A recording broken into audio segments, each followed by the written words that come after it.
Maintenant, on peut passer aux mesures en matière de TVA. La première mesure est la mise en place d'un régime optionnel de groupe de TVA, donc, qui serait applicable à compter du 1er janvier 2023, avec une option au cours de l'exercice 2022 à effectuer au plus tard avant le 31 octobre 2022, en vue donc d'une application du régime à partir du 1er janvier 2023. Donc cette institution du régime de groupe de TVA va permettre pour toutes les entités qui le souhaitent de constituer un groupe de TVA, donc un assujetti unique, et quel que soit leur secteur d'activité économique. Ce régime de création de groupe TVA va se faire sur option des membres pour une durée minimum de 3 ans. On va pouvoir fixer librement le périmètre du groupe. L'assujetti unique va recevoir un numéro individuel d'identification à la TVA qui sera lui seul tenu de la souscription des déclarations TVA. Et bien sûr, le bénéfice du groupe TVA va permettre que les opérations réalisées entre les membres de l'assujetti unique vont devenir des opérations internes sans incidence pour l'application de la TVA. De même, les membres du groupe n'auront plus d'obligations déclaratives en matière de TVA. Ils vont constituer un secteur distinct d'activité pour l'assujetti unique. Toujours en matière de groupe TVA, on a une décision du Conseil d'État qui a appliqué pour la première fois la jurisprudence Scandia de la Cour de justice de l'Union européenne et qui précise sur la condition d'imposition des prestations rendues par un siège à une succursale membre d'un groupe TVA et qui prévoit qu'une succursale membre d'un groupe TVA est un assujetti distinct de son siège. Donc la détaxation des frais engagés par le siège va dépendre de l'opération imposable de refacturation au groupe auquel appartient cette succursale, lesquelles sont susceptibles d'ouvrir droit à déduction de la TVA. Puisque pour rappeler, les opérations réalisées entre un siège et sa succursale, lorsque ceux-ci constituent un assujetti unique, sont par principe des opérations internes non soumises à TVA, mais lorsque la succursale appartient dans un autre État membre à un groupe de TVA, la solution est différente. Dans ce cas, les prestations de services qui sont fournies par le siège à cette succursale doivent être regardées comme des opérations imposables réalisées entre deux assujettis distincts. La loi de finances pour 2021 va aussi légaliser les règles applicables au titre des opérations complexes uniques, puisqu'il y a une création d'un nouvel article, l'article 257 ter, qui va prévoir que chaque opération imposable à la TVA doit en principe être considérée comme étant distincte et indépendante et soumise à son régime propre, déterminé en fonction de son élément principal ou de ses éléments autres accessoires. Alors, il faut savoir que par contre, il n'y a pas de définition, contrairement à la jurisprudence de la Cour de justice de l'Union européenne, de la définition de l'élément accessoire. La loi de finances pour 2021 va également donner des précisions sur les règles de taux de TVA applicables aux opérations uniques, puisque lorsque l'opération unique va comprendre des éléments devant être considérés comme étant équivalents ou qui relèvent de taux différents, on va appliquer le taux le plus élevé parmi ceux applicables à ces éléments. Et ce taux n'est pas nécessairement le taux normal. Et il y a une petite spécificité en matière de taux particulier à 2,1%. Et également, il y a des règles spécifiques pour les offres dites composites qui comprennent des services numériques.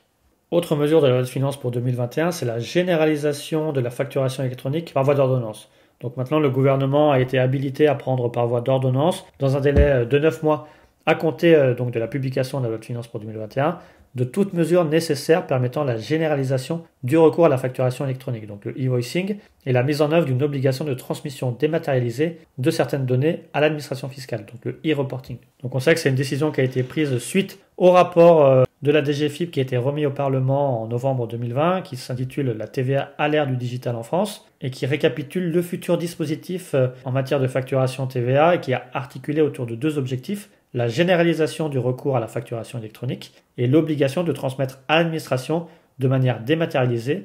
les informations relatives aux opérations réalisées par des assujettis à la TVA qui ne seront pas issues de factures électroniques. Donc il y aura certaines informations de données de paiement à transmettre et des données se rapportant aux opérations non soumises à l'obligation de facturation électronique ou à l'obligation de facturation. Et de même, pour rappel, on en avait déjà parlé au titre de la loi de finances pour 2020, les obligations en matière de facturation électronique vont être mises en place progressivement en France à partir de 2023, puisque à partir de 2023, on aura une obligation d'accepter les réceptions de factures électroniques pour l'ensemble des entreprises. Et entre 2023 et 2025, selon la taille des entreprises, il y aura des obligations d'émission des factures sous forme électronique, donc ce e-voicing, et de transmission de ces données sous le même format, donc ce e-reporting. Et bien sûr, c'est les grandes entreprises qui vont d'abord être soumises à ces obligations de e-voicing et e-reporting, pour arriver en 2025 que cette obligation s'inscrive pour toutes les PME et TPE. Autre mesure de la loi de finances, c'est la création de nouvelles sanctions douanières en cas d'importation et exportation. Donc il y a 2 nouvelles contraventions qui sont faites en matière douanière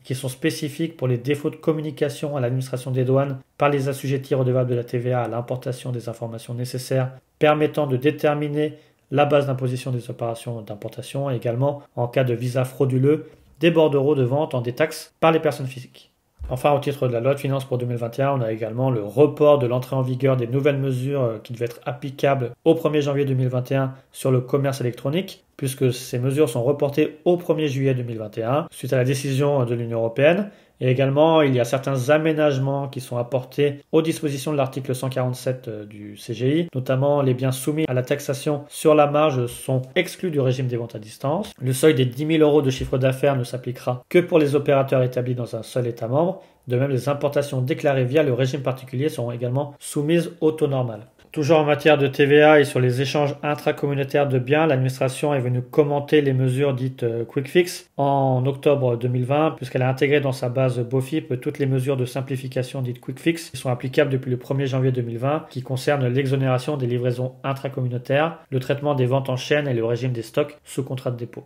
En matière jurisprudentielle, le Conseil d'État est venu apporter une précision importante sur l'option à la TVA pour les locaux nus à usage professionnel, puisqu'elle permet l'option à la TVA local par local. Ainsi, un contribuable qui donne à bail plusieurs locaux nus à usage professionnel dans un immeuble ou un ensemble d'immeubles va pouvoir opter pour soumettre l'ensemble des locaux à la TVA. Mais il pourra également opter pour la soumission à la TVA de seulement certains locaux. Par contre, pour pouvoir faire une option local par local, il faudra désigner spécifiquement tous les locaux concernés. Et si l'option ne va pas identifier de manière expresse, précise et non équivoque les baux et les locaux concernés, on ne pourra pas exclure les autres locaux et l'option sera présumée s'appliquer pour l'ensemble des locaux donnés à bail par le contribuable.